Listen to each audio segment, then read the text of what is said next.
हम लोग यहाँ पे सेक्टर वाइज बात करें तो आपको पता है ऑलरेडी इसके ऊपर मैं डिटेल वीडियो भी यहाँ पे बना चुका हूँ। बट इन शॉर्ट अगर मैं बात करूँ, हर एक सेक्टर के ऊपर कुछ ना कुछ इंपैक्ट पड़ेगा ही पड़ेगा। मतलब आप देख सकते हैं इसमें केमिकल भी आ जाते हैं, मेटल भी आ जाते हैं, ज्वेलरी भी आ जाते हैं, ऑटो सेक्टर आता है, फार्मा भी आता है, फूड प्रोडक्ट्स भी आ जाते हैं। ठीक है, क्योंकि वो इतनी बड़ी इकोनॉमी है। अब जैसे कि आप देख सकते हैं सबसे खास तो पेल्स जेम्स ज्वेलरीज की बात करें, $8.5 बिलियन का हम क्या करते हैं, एक्सपोर्ट करते हैं अमेरिका को।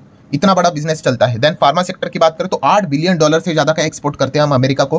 देन पेट्रोकेमिकल की बात करें तो $4 बिलियन का एक्सपोर्ट चलता है। ठीक है, तो आप अंदाज़ा लगा सकते हो कि कितनी सारी चीज़ें हो सकती हैं। एंड टैक्स के हिसाब से बात करें तो आप यहाँ पे चेक कर सकते हो कि इंडिया चार्ज करता है वेटेड एवरेज के हिसाब से अबाउट 11%। ठीक है, अमेरिका के ऊपर। एंड उसी के हिसाब से अमेरिका की अगर हम लोग यहाँ पे बात करें दोस्तों, सो अमेरिका काफ़ी कम चार्जेस हमारे ऊपर यहाँ पे लगाता है। तो ये सारे पॉइंट्स हमें एक ही चीज़ दर्शाता है कि इंडियन एक्सपोर्ट में काफ़ी ज़्यादा हम लोग को अनसर्टेनिटी देखने को यहाँ पे मिल सकती है। आप चेक कर सकते हैं, देखिए uncertainty over the terms reciprocal tariff किस चीज़ के चलते, इंडियन एक्सपोर्ट का लेकर ये सबसे बड़ी दिक्कत हम लोग को देखने को यहाँ पे मिल रही है। कुछ चीज़ों की अगर हम लोग बात करें तो आपको पता है इंडिया तो 100% टैरिफ लगाता है, जैसे कि मोटरसाइकिल के ऊपर लगाता है। उसी के साथ साथ अगर हम लोग बात करें तो और भी इक्विपमेंट मशीनरी जैसी चीज़ों के ऊपर लगाता है। एंड आपको पता है अमेरिका कितना टैरिफ लगाता है मोटरसाइकिल से रिलेटेड, सिर्फ 2.4%। कहाँ पे 100%, कहाँ पे 2.4%, जस्ट इमेजिन। ठीक है, इसीलिए तो हम लोगों ने देखा वो हार्ले डेविडसन का जो केस हुआ था, देन टेस्ला से रिलेटेड जो खबरें देखने को मिली थी, ऑटो सेक्टर क्यों इतना ज़्यादा हम लोग को दिक्कत में देखने को नहीं, तो इसके पीछे का रीज़न यही हम लोग को देखने को मिल रहा है।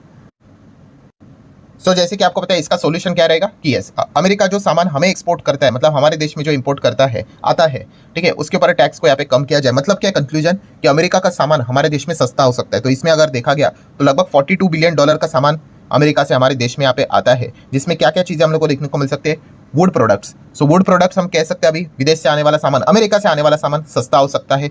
मशीनरी की अगर हम लोग बात करें, ठीक है, वो भी सस्ता हो सकता है। फुटवेयर की अगर हम लोग बात करें, ट्रांसपोर्ट इक्विपमेंट की अगर हम लोग बात करें, फूड आइटम्स की अगर हम लोग बात करें, सारी चीज़ें अमेरिका से हमारे देश में आती है, बट इसके ऊपर ज़्यादा टैक्स लगाया जाता है।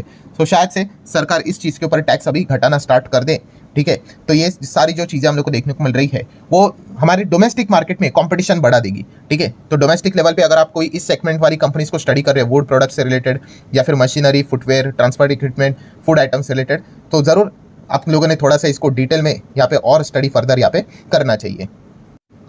सो ठीक है दोस्तों, जितने भी इंपॉर्टेंट पॉइंट्स थे सारे यहाँ पे कवर कर लिए। जैसे कि आपको पता ही है, यस, खुद ट्रंप ने यहाँ पे बता दिया कि वो रेसिप्रोकल टैरिफ के ऊपर यहाँ पे काम करे, और उन्होंने एक बात क्लियर कट बता दी यहाँ पे कि कोई यहाँ पे आपको कंसेशन नहीं रहेगा। जैसे कि बताया उन्होंने, जितना आप लगाते हो हम भी उतना ही यहाँ पे लगाएंगे, नो मोर नो लेस करके। ठीक है, एंड उसी से रिलेटेड कैलकुलेशन यहाँ पे जारी है। और उन्होंने सोल्यूशन भी बताया कि अगर आपको लग रहा है कि हम आपके ऊपर टैक्स अगर नहीं लगाए, ज़्यादा नहीं लगाए, ठीक है, तो आप भी हमारे ऊपर टैक्स यहाँ पे ज़्यादा मत लगाओ। यही इसका सिंपल सोल्यूशन फिलहाल तो उन्होंने बोल के यहाँ पे रखा हुआ है। सो आशा करता हूँ दोस्तों वीडियो हेल्पफुल लगा होगा। चाहो तो लाइक एंड शेयर यहाँ पे कर सकते